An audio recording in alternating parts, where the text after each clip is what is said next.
kufikia tarehe 15 yeye na gavana wa Meru County wanakuja hapa kuchukua ufunguo wa uwanja wa Kimeru, kwamba kazi hiyo imekamilika. Kwa hivyo alipeana instructions kwa county commissioner kwamba asimamie ama hakikishe kuna day to day monitoring and reporting on the progress. Kwa hivyo tuko hapa kwa ushirikiano wa national government na county government kuhakikisha kwamba tumefuata yale maagizo ama yale maagizo yamefuatiliwa, kwamba kazi imefanyika with the speed required, kwamba kufikia tarehe 15 kazi katika uwanja huu imekamilika na tuko tayari kupeana kwa wananchi wa Meru County na Kenya kwa jumla.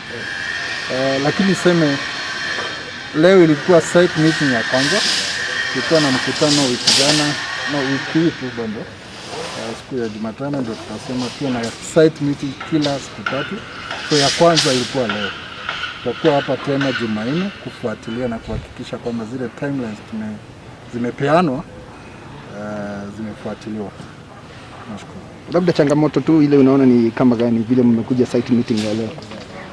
Changamoto kubwa ni mambo ya timelines ama wale contractors kufuatilia hizo timelines, lakini hata ile siku waziri alikuwa hapa alisema kwamba they need to work even on a 24-hour shift.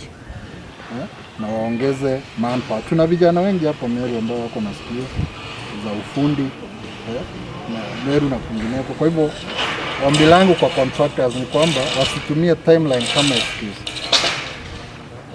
Kuna vijana hapo wengi ambao wanatafuta kazi, wako tayari kufanya kazi.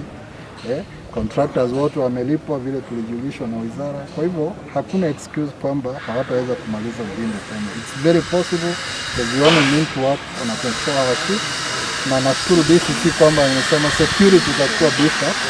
Kwa hivyo hata wale mafundi watakuja hiyo ni usiku hiyo ni mchana wako secure. Na pia kufuatilia kwamba kuhakikisha kwamba wameongeza wale workers, vijana wa kufanya kazi. Walete wengi vile inawezekana kumaliza within the time. Ni possible. It's very possible. Mpaka tarehe 15 lazima kiwanja kiwe tayari. Kwa hivyo tumeonelea tuwe na mikutano kila wakati hapa na kuangalia. So kila baada ya siku 3 tutakuwa tunakutana hapa. Na tumewaambia contractors wote kila mmoja alete plani yake ya kutuonesha atamaliza kazi gani wakati gani. So lengo letu ni kuhakikisha kwamba hii project ikifika tarehe 15 mwezi wa 7 inamalizika. So far so good.